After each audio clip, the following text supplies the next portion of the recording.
அற்புத கீர்த்தி வேண்டி ஆனந்த வாழ்க்கை வேண்டி நற்பொருள் துய்தல் வேண்டி நலமெல்லாம் பெருக வேண்டி கற்பகமூர்த்தியானை பொற்பதம் பணிந்து பாரீர் பொய்யில்லை கண்ட உண்மை. உலகெங்கு வாழும் லக்லைட் சேனல் நேயர்கள் அனைவருக்கும் வணக்கம்.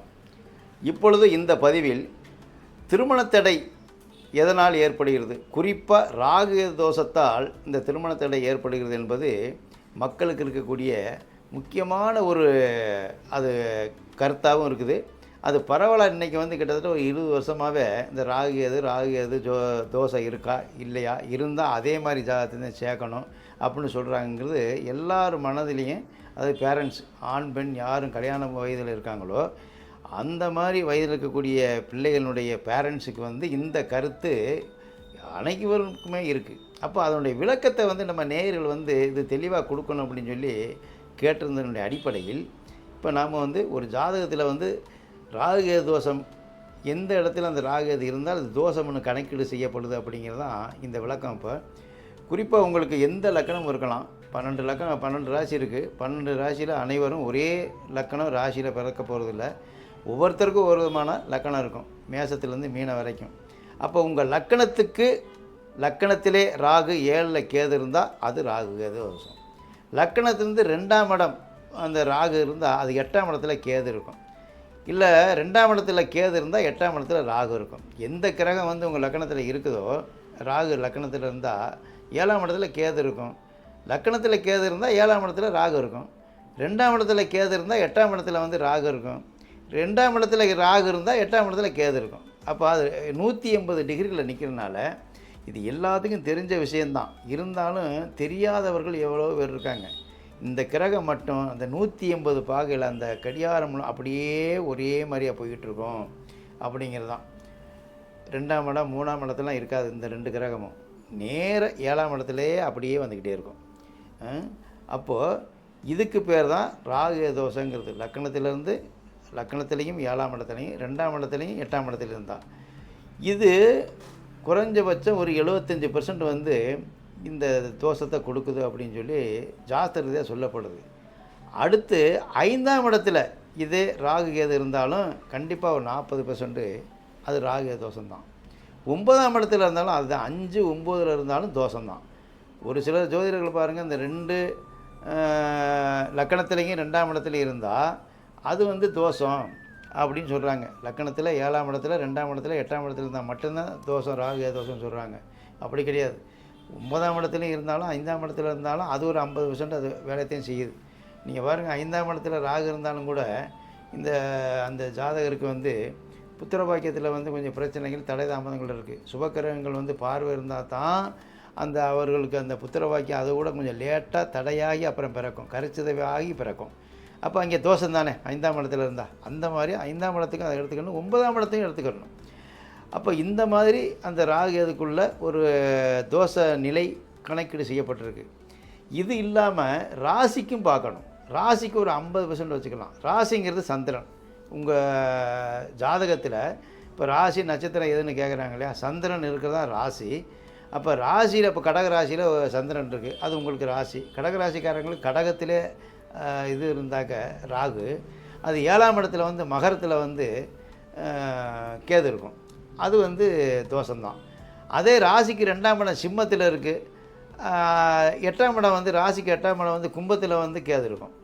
அப்போ இந்த மாதிரி இருந்தாலும் தோஷம்தான், அது 50%. அப்போ ராசியிலே இருக்கக்கூடிய அந்த இது இருந்தாலும், அது ராசிக்கு 2ஆம் இடத்துல இருந்தாலும், நான் ஏற்கனவே சொல்லியிருக்கேன், 8ஆம் இடத்துல ஒரு கிரகம் நிற்கும் ஆட்டோமேட்டிக்காக, அது தோஷம்.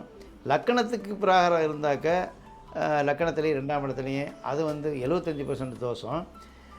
5ஆம் இடம் 9ஆம் இடத்துல இருந்தால் அது ஒரு 40% தோஷம்னு சொல்லியாச்சு. இதுதான் ராகு தோஷம் ஒரு ஜாதகத்தில் இருக்கா இல்லையான்னு நீங்கள் பேரண்ட்ஸ் தெரிஞ்சுக்கிறணும். இப்போ குறிப்பாக அனைவருக்குமே ஓரளவுக்கு 75% பொதுமக்களுக்கு செவ்வாயினா என்ன, ராகு எதுனா என்ன, எங்கே இருந்தால் அது தோஷம் அப்படிங்கிறது தெளிவாகவே தெரியுது. ஏன்னா இன்றைக்கி ஜோதிடம் என்பது ரொம்ப மிக தெளிவாக எளிமையாக புரிஞ்சுக்கக்கூடிய சூழ்நிலை, கால சூழ்நிலை வந்துட்டது. இது மாதிரி யூடியூப்லேயும் சரி, இல்லை பத்திரிகையிலையும் சரி, டிவிலையும் சரி, நீங்கள் பார்த்து அது உங்களுக்கு இல்லை நீங்கள் எப்படியும் பிள்ளைகளுக்கு ஜாதகம் பார்க்க போகிற பொழுது அந்த ஜோதிடர்கள் சொல்கிறத வச்சு அப்போ செவ்வாய்னாக்க 2, 4, 7, 8, 12 தோஷம் இது இருந்தால், ராகு கேது வந்து லக்கணத்திலே 2ஆம் இடத்துல இருந்தால் தோஷம் அப்படின்னு தெரியுது. சரி, இது இருந்தால் என்ன செய்யும் அப்படின்னா, அப்போ லக்கணத்தில் இருந்தால் 7ஆம் இடத்துல ஒரு கிரகம் இருக்குன்னு சொல்கிறோம் இல்லையா? லக்கணத்தில் ராகுனா 7ஆம் இடத்துல கேது. அப்போ அங்கே மனைவி ஸ்தானம், கணவனாக இருந்தால், பெண்ணாக இருந்தாக்க கணவன் ஸ்தானம். அப்போ அந்த லக்கணத்தில் இருக்கக்கூடிய ராகு 7ஆம் இடத்துல இருக்கக்கூடிய கேது, அங்கே மனைவி கேது ஆகிடுது, அங்கே விரக்தி மனப்பான்மை ஏற்படும். ஒரு இப்போ துலா லக்கணம், லக்கணத்திலே ஒருத்தருக்கு ராகு, 7ஆம் இடத்துல கேது, அந்த மாதிரி இருக்கிற பொழுது அந்த ஜாதகர் குடும்ப வாழ்க்கையில் அந்த 7ஆம் இடம் கேது இருக்கக்கூடிய அந்த மனைவி வந்து ஒரு ஆன்மீக தன்மையில், அதாவது வந்து ஏதாவது ஒரு விரக்தி மனப்பான்மையில் இவருடைய ஆசைக்கு இவருடைய விருப்பத்துக்கு ஏதாவது வந்து ஆசைப்படுறாரு, இன்றைக்கி சந்தோஷமாக இருக்கணும் அப்படின்னா அந்த ஆசையை நிராசையாக போகிற மாதிரி அவங்க நடந்துக்கிடுவாங்க. அவங்களுக்கு ஒரு விரக்தி ஏற்படும். நான் இன்றைக்கி வந்து விரதம் இருக்கிறேன், நான் கோயிலுக்கு போகிறேன், எனக்கு இஷ்டம் இல்லை அப்படிங்கிற மாதிரி ஒரு விரக்தி ஏற்படும். அப்போ நினைத்த மாதிரி இந்த துலா லக்கணக்காரர் லக்கணத்தில் ராகு இருந்து 7ல் கேது இருந்தால் அவருடைய மனைவி குடும்ப வாழ்க்கையில் இந்த இது இருக்கும். இப்போ இதை பார்த்துட்டு இன்னொன்று நீங்கள் வந்து சொல்லலாம், எனக்கு இதே மாதிரி துலாமில் ராகு இருக்குது, 7ல் கேது தான் இருக்குது, நானும் என் மனைவி வந்து நல்லா நான் நினைக்கிற மாதிரி எப்போ கூப்பிட்றேனோ ஒரு சந்தோஷமாக இருக்கணும், இல்லற வாழ்க்கையில் ஈடுபடணும், தாம்பத்திய உள்ள மகிழ்ச்சியாக இருக்கணும் கூப்பிட்டா எந்த தடையும் இல்லை. அப்போ நீங்கள் சொல்கிறது கூட கருத்து இது வந்து மாறுதலாக வருது அப்படின்னு கூட கேட்கலாம். அங்கே என்ன அப்படின்னாக்க சுபபார்வைன்னு ஒன்று இருக்கணும். அப்போ இந்த 7ஆம் இடத்துக்கு சுபபார்வை அப்படிங்கிறது வந்து குறிப்பாக வந்து இப்போ அந்த இடத்த ஒரு குரு பார்க்குதுன்னு வைங்களேன்.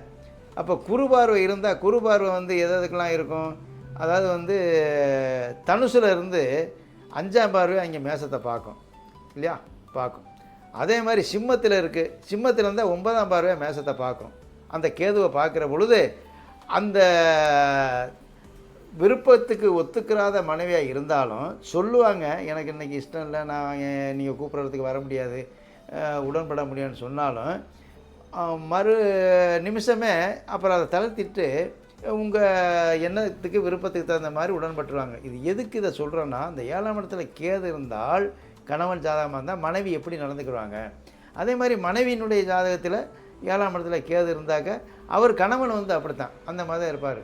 அப்போ அதுக்கு சுவபார்வைன்னு இருக்குது, சுவர் பார்வை. அப்போ சுவருங்கிறது முழு சுவருங்கிறது வந்து குரு தான், அவருடைய பார்வைக்குத்தான்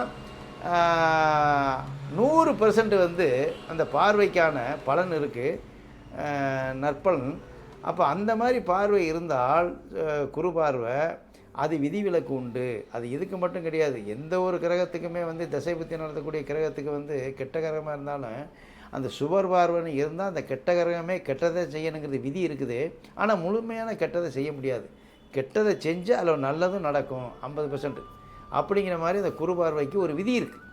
அது மாதிரி தான் இதுவும் சுவர் பார்வை இருந்தால் இதுக்கு விதிவிலக்குன்னு நான் சொல்ல வர்றேன், ஏதோ தோஷத்தை குறைக்கும். அப்போ இந்த 7ஆம் இடத்துல இருக்கக்கூடிய அந்த கேது ஒரு பையனுடைய ஜாதகத்தில் மனைவியினுடைய நிலைப்பாடு அப்படி எண்ணங்களை வந்து விரக்தி ஆகிற மாதிரி இருந்தால் இது ஒரு விதிவிலக்குன்னு சொல்லிட்டோம். சரி, வேறு என்னங்க செய்யும் இந்த ராகு கேது, வேறு என்ன தான் செய்யும் அப்படிங்கிறது ஒன்று இருக்கு இல்லையா. அந்த ராகு கேது வந்து திசை புத்தி நடத்துகிற பொழுது அது லக்கணத்துக்கு எத்தனை வளமை இருக்குதோ அந்த இடங்களில் அந்த பாவகாரங்கள் அந்த கிரககாரங்கள் கெடும் அப்படின்னு சொல்லலாம். இப்போ இதே லக்கணத்திலே கூட இருக்குது, அதனுடைய திசை நடத்துது அப்படின்னு வைங்க. அது இருக்கிற நட்சத்திராதிபதி வந்து இப்போ 6, 8, 12 இருக்குது. இதே துலாமில் வச்சுக்கிடுவோம். துலாமில் வந்து ராகு நிற்கிது, அது வந்து அதில் வந்து விசாக நட்சத்திரம் இருக்குது. அந்த விசாக நட்சத்திர அதிபதி வந்து இந்த லக்கணத்துக்கு வந்து ரோகாதிபதியாக வந்துடுது. ரோக சத்துரு சனாதிபதி 6ஆம் அதிபதியாக வந்துடுது. துலா லக்கணத்துக்கு மீனம் வந்து 6ஆம் இடம், 6ங்கிறது ரோகாதிபதி, கடன் வம்பு வழக்கு, இந்த பிரச்சனையை வந்து அதிகமாக கொடுக்கும் அப்படிங்கிறது இங்கே உள்ள விஷயம். எது அந்த ராகு திசை புத்தி நடத்துகிற பொழுது இந்த பிரச்சனையை கண்டிப்பாக கொடுக்கும். ஆனால் தன்னம்பிக்கை, தைரியம், விடாமுயற்சிகள், ஒரு மூர்க்கத்தனமான ஒரு தன்னம்பிக்கை, யாரும் செய்யாத நம்ம செஞ்சிடலாம் அப்படிங்கிற மாதிரி இதெல்லாம் இருக்கும் எது லக்கணத்தில் ராகு இருக்கிறவங்களுக்கு. ஆனால் இதுக்கு மாறுதலாக அப்படியே பாருங்கள், தெய்வ நம்பிக்கை என்பது வந்து உங்களுக்கு குறைவாக இருக்கும். சாமி கும்பிட்றதுங்கிறது, ஆலயத்துக்கு போகிறது, ஆன்மீக வழிபாடுங்கிறது, அவ்வளவு மனசுக்கு உங்களுக்கு வந்து அது வராது. இப்போ வீட்டிலே சாமி கும்பிட்றாங்கன்னா, படையல் போடுறாங்கனாக்கா, பிள்ளைகளாக இருந்தாக்கா, இப்போ 10 வயசு 15 வயசுக்கு மேலே விவரம் தெரியும். அப்போ அது எந்த வயசாக இருந்தாலும் சரி, வந்து சாமி கும்பிடுப்பா அப்படின்னா, அது நீங்கள் கும்பிடுங்க எனக்கு தேவையில்லை அப்படிங்கிற மாதிரி சொல்கிற மாதிரி இருக்கும் வீட்டிலே. அப்போ வெளியில் போய் ஏதாவது பரிகாரம் செய்ய சொல்கிறாங்க ஜோதிடரே சொல்லி, உங்களுக்கு இந்த ராகு தோஷத்துக்கு பரிகாரம் பண்ணணுமா சொல்லியிருக்காரு ஜோதிடர் அப்படின்னா, அது எனக்கு வந்து தேவையில்லை, அது நீங்கள் வேணால் செஞ்சுக்காங்க அப்படிங்கிற மாதிரி அப்படி சொல்லிடுவார். அப்போ அந்த லக்கணத்தில் ராகு இருந்தால், 9ல் ராகு இருந்தாக்க தோஷம்னு சொல்லியிருக்கோம். கண்டிப்பாக ஆன்மீகத்தன்மை, அந்த தெய்வ வழிபாடு, கடவுள் இறை நம்பிக்கை, இதெல்லாம் அவங்களுக்கு கண்டிப்பாக வந்து குறைவாக இருக்கும். ஒரு பக்கம் இருக்குது சாமி, ஆனால் சாமியே கும்பிட்டுக்கிறதுனால ஒன்றும் ஆக போகல, நம்மனால தான் எல்லாம், நம்ம நினச்சா தான் எல்லாம் நடக்க போகுது. அப்போ இந்த ராகு எது அப்படிங்கிறது வந்து பரிகாரம் எது என்ன இது இருக்கிறவங்களுக்கு அப்படின்னா, இப்போ இங்கே சென்னையில் இருக்கிறவங்க, சென்னையை சுற்றி இருக்கிறவங்க, ஒரு 100 கிலோமீட்டர் சென்னையிலேருந்து இருக்கிறவங்கலாம் பக்கத்தில் காளகஸ்தி போகலாம். இப்போ இதே தென் மாவட்டம் இருந்தாக்க திருநாகேஸ்வரம் போகலாம். இந்த மாதிரி 2 லக்கணத்தில் 2ஆம் இடத்துல 5ஆம் இடத்துல 9ஆம் இடத்துல இருந்தால் தோஷம்னு சொல்லிட்டோம். அது என்ன பலனை கொடுக்கும்னு சொல்லிட்டோம். லக்கணத்தில் இருந்தால் அவருக்கு இறை நம்பிக்கை குறைவாக இருக்குன்னு சொல்லிட்டோம். 7ஆம் இடத்துல இருந்தாக்கா அதே மாதிரி கேது இருக்கிற பொழுது அது இல்லற வாழ்க்கையில் இனிமை தராது, மனைவினுடைய ஒரு மன மகிழ்ச்சி குறைவாக இருக்கும், நம்ம இஷ்டத்துக்கு வந்து நம்ம நினச்ச மாதிரி ஒரு சந்தோஷத்தை அனுபவிக்க முடியாதுங்கிற மாதிரி ஒரு நிலையை கொடுக்கும் கண்டிப்பாக. அப்படியே அதை நல்ல மாதிரியாக இருக்கிறாங்கனாக்கா அதுக்கு சுவர் பார்வை இருந்தால் இருக்கும்னு சொல்லியிருக்கிறேன். இருந்தாலும் நீங்கள் அதை சரி பண்ணிக்கிறதுக்கு தோஷம் அப்படின்னு ஒரு சொல்லப்பட்ட விதிக்கு காளகஸ்தி சென்று பரிகாரம் பண்ணணும், திருநாகேஸ்வரம் போய் பண்ணலாம். இந்த பரிகாரத்தையும் வந்து குறிப்பாக பல ஜோதிடர்கள் வந்து பொதுவாக சொல்லிடுறாங்க, அது ராகு கேது தோஷம் ராகு காலத்தில் போய் பண்ணுங்கன்னு சொல்லிடுறாங்க. ஒவ்வொரு கிழமைக்கும் ஒரு ராகு காலம் இருக்குது. இப்போ ஞாயிற்றுக்கிழமைனா 4:30, திங்கக்கிழமைனா 7:09, செவ்வாய்க்கிழமைனா 3:04, புதன்கிழமைனாக்கா 12:01, வியாழக்கிழமை 1:03, இப்படி ஒவ்வொரு கிழமைக்கும் ஒரு ராகாலம் இருக்குது தானே. அப்போது பொதுவாக என்றைக்காவது ஒரு நாளைக்கு போய் செய்கிறதா அப்படின்னு செய்யக்கூடாது. அதே மாதிரி வந்து ராகு எதுக்கு பரிகாரம் பண்ணிட்டு வாங்கன்னு இன்னொன்று மொட்டையாக சொல்லிடுறாங்க. இன்னொன்று அவங்க என்ன நினைக்கிறாங்க, ஏதாவது ஒரு கிழமையில் அவருக்கு எப்போ லீவு இருக்கோ அந்த ஜாதகருக்கு, ஏன்னா இன்றைக்கி எல்லாமே இயந்திரமாக ஒர்க்கு பளு ஜாஸ்தி, ஏதாவது ஒரு ஒர்க் பண்ணிக்கிட்டு தான் இருப்போம். அப்போ இந்த ஒர்க்கிங் டேயில் போக முடியாது, லீவ் அன்னைக்கு போகிற மாதிரி சில பேர் போவாங்க. இல்லை இவருக்கு எப்போ அந்த ஒர்க்கிங் டேயில் 7 நாளில் என்றைக்கு லீவோ வார விடுமுறை அன்னைக்கு போவாங்க, ஏன்னா அவங்களுக்கு அதுதான் சௌகரியம் அப்படின்ட்டு. அது ஏதாவது ஒரு ராகு காலத்தில் இல்லைன்னா ஏதாவது ஒரு நாளில் போய் அங்கே போய் ராகு எது பரிகாரம் பண்ண சொன்னார்னு பண்ணிடுறது. இது ரெண்டுமே லாஜிக்கில் சரியாக வராது. அப்போ எப்படித்தான் பண்ணணும் இதை, இங்கே தான் ரொம்ப தெளிவாக நீங்கள் வந்து இருக்கணும். இந்த ராகு தோஷம் பரிகாரம் பண்ணுறது எப்படின்னா வெரி சிம்பிள், எல்லாம் ஒன்று தான். போகிறது போகத்தான் பண்ணுறீங்க, அந்த ராகு காலத்தில் போய் பையனைத்தான் போகிறீங்க, செலவு எல்லாம் ஒன்று தான். உங்களுடைய நட்சத்திரம் எதுவோ, ஒவ்வொருத்தரும் ஒரு நட்சத்திரம் இருக்கும், அந்த நட்சத்திரம் என்றைக்கு வருதுன்னு பார்க்கணும். காலண்டரில் பார்த்தா தெரியும், 27 நாளுக்கு ஒருக்கா உங்களுடைய நட்சத்திரம் வரும். அப்போ அதை நோட் பண்ணிக்கணும். அந்த நட்சத்திரம் வரக்கூடிய கிழமை என்னென்னு பார்க்கணும். நான் இப்போ ஏற்கனவே சொல்லிட்டேன், ஒவ்வொரு கிழமைக்கும் ஒரு ராகால நேரம் இருக்குன்ட்டு. இப்போ குறிப்பாக உங்களுக்கு வந்து வெள்ளிக்கிழமை அந்த நட்சத்திரம் வருது. இப்போ உங்களுக்கு வந்து ஒரு சித்திரை நட்சத்திரம்னு வைங்களேன், அந்த சித்திரை நட்சத்திரம் வந்து வெள்ளிக்கிழமை வந்துருச்சுன்னு வைங்களேன். அப்போ வெள்ளிக்கிழமை இப்போ ராகாலம் என்ன, 10:12 ராகாலம். 10:12 ராகாலத்தில் அங்கே பூஜையில் உட்காரணும். இவ்வளோ தான் இங்கே வெரி சிம்பிள். ராகால பூஜை தான் ராகாலத்தில் செய்யணும். ஆனால் எப்போ செய்யணும், உங்களுடைய நட்சத்திரத்தை அன்னைக்கு போய் செய்யணும். அப்போ நட்சத்திரத்து அன்னைக்கு வரக்கூடிய கிழமை என்ன, அந்த கிழமையோட ராகாலத்து நேரத்தில் செய்யணும். இவ்வளோ தான் சிம்பிள். இது மாதிரி இதற்கான பூஜைகளை பண்ணிக்கணும். அப்போ அது எவ்வளோ நாளைக்கு ஒருக்கா செய்யலாம், வருடத்துக்கு ஒரு தடவை போனாலே போதும். ராகு கேது தோஷம் இருப்பவர்கள் லக்கணத்திலே 2ஆம் இடத்துலையோ 5ஆம் இடத்துலையோ 9ஆம் இடத்துல இருந்தால் தோஷம்னு சொல்லியிருக்கிறேன். இவர்கள் வருடத்துக்கு ஒரு முறை ராகு கேது தோஷம் பண்ணிக்கலாம். இது திருமண தடைக்கு இதுக்கு என்ன இருக்குது அப்படின்னு ஒரு கேள்வி. ஏன்னா ஆரம்பத்தில் இது திருமண தடைக்கு உள்ள காரணமாக இருக்குதுன்னு சொல்லிட்டோம். அப்போ அந்த திருமண தடைங்கிறது இந்த ராகு கேதுனுடைய அந்த 2, 7, 8ஆம் இடங்களில் இருந்தால் கண்டிப்பாக தடையத்தான் பண்ணுது. அதனுடைய தசாபுத்திலையும் பண்ணுது. ராகு தசை வந்து அதில் சுயபுத்தி 2 வருஷம் 7 மாதம் 8 நாள் அது. அப்போ அந்த காலகட்டங்களும் கண்டிப்பாக வந்து அது நடக்குது. எது தடைவாகிக்கிட்டே போகுது. அந்த நேரம் குருபலம் இருக்கும். அந்த 2 வருஷம் 7 மாதத்தில் உங்களுக்கு வந்து அது கிட்டத்தட்ட 2.25 வருஷம் வருதுன்னு வைங்களேன். 2.5 வருஷமாவது வரும் குறைஞ்சது சுய புத்தி. அப்போ அந்த 2.5 வருஷத்தில் 2 வருஷத்துக்கு குருபலம் இருக்கத்தானே செய்யும். வருடத்துக்கு ஒரு தடவை வந்துடும், இல்லை 2 வருஷத்துக்கு ஒரு தடவை வந்துடும். அப்போ குருபலம் இருந்தால் அங்கே நடக்காது. எந்த ராகு வந்து அது மாதிரி திசை புத்தி நடக்கிற பொழுது, குறிப்பாக அது நீச்சம் பெற்ற கிரகத்துடைய திசை இருந்தால் கண்டிப்பாக தடை வரும். திருமண தடைக்கு முக்கியமான காரணமே எந்த கிரகங்கள் உங்களுக்கு நடைமுறையில் அந்த திருமண காலத்தில் இருக்குதோ தசாநாதன், அந்த தசாநாதன் நீச்சம் பெற்ற கிரகத்தினுடைய நட்சத்திரத்தில் இருந்தால் கண்டிப்பாக தடை கொடுக்கும்போது இந்த தடைக்கான காரணமும் அது ரொம்ப 100% நடக்கும். அப்போ இதே ராகு தசை நடக்கிற பொழுது, கேது தசை நடக்கிற பொழுது அது ஒரு பக்கம் பாதிப்பு. அது நீச்சம் பெற்ற கிரகத்தினுடைய அஸ்தங்கம் பெற்ற கிரகத்தினுடைய நட்சத்திரத்தில் இருந்து பண்ணால் அந்த தடையை கொடுக்கும். இதுக்கு நீங்கள் அங்கே போய் அந்த பரிகாரம் பண்ணிட்டு வர்றது ரொம்ப நல்லது. நமது நேயர்கள் அடுத்த இதே விளக்கங்களை தெளிவாக அந்த கட்டம் போட்டு இதை விட விவரமாக தெரிஞ்சுக்கலாம் அப்படின்னு தெரிவித்து, எண்ணிய முடிதல் வேண்டும், நல்லவே எண்ணல் வேண்டும், திண்ணிய நெஞ்ச வேண்டும், தெளிந்த நல் அறிய வேண்டும்.